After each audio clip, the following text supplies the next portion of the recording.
সারা দেশের বিভিন্ন জেলায় ১১তম গ্রেড থেকে ১০তম গ্রেডে উন্নীতকরণের দাবিতে কর্মবিরতিতে নেমেছেন মেডিকেল টেকনোলজিস্ট ও ফার্মাসিস্টরা। এর অংশ হিসেবে সিরাজগঞ্জ ও কুড়িগ্রামেও কর্মবিরতি পালন করেন তারা। এতে জরুরি সেবা নিতে আসা রোগী ও স্বজনদের চরম ভোগান্তি পোহাতে হচ্ছে।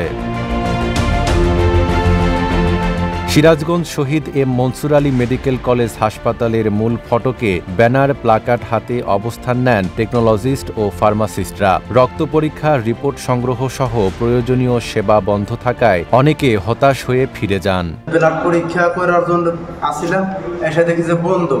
আমার রোগীর অক্সিজেন দেওয়া আছে, এখন তখন 2 প্যাকেট আমার রক্ত দেওয়া লাগবে। এখন আমরা কি করবো? আমার কিছু পরীক্ষা নিরীক্ষা ছিল, তো এসে দেখি এখানে কর্মবিরতি চলছে। ওনারা আজকের দিনের জন্য কাজকর্ম বন্ধ রেখেছে।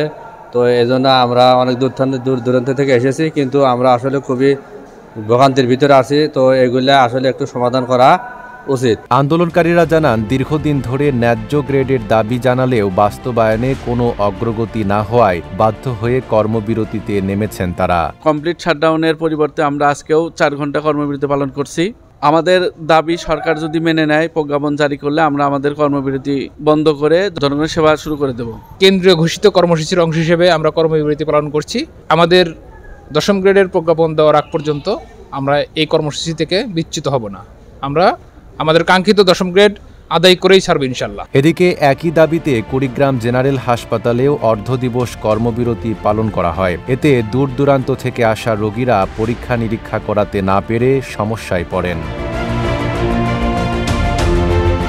আন্দোলনকারীদের অভিযোগ, সমান শিক্ষাগত যোগ্যতা থাকা সত্ত্বেও তারা অন্য পেশাজীবীদের মতো 10ম গ্রেড পাচ্ছেন না। দ্রুত দাবি বাস্তবায়ন না হলে আরও কঠোর কর্মসূচির হুঁশিয়ারি দিয়েছেন তারা। নাইম আরাবি, ঢাকা পোস্ট।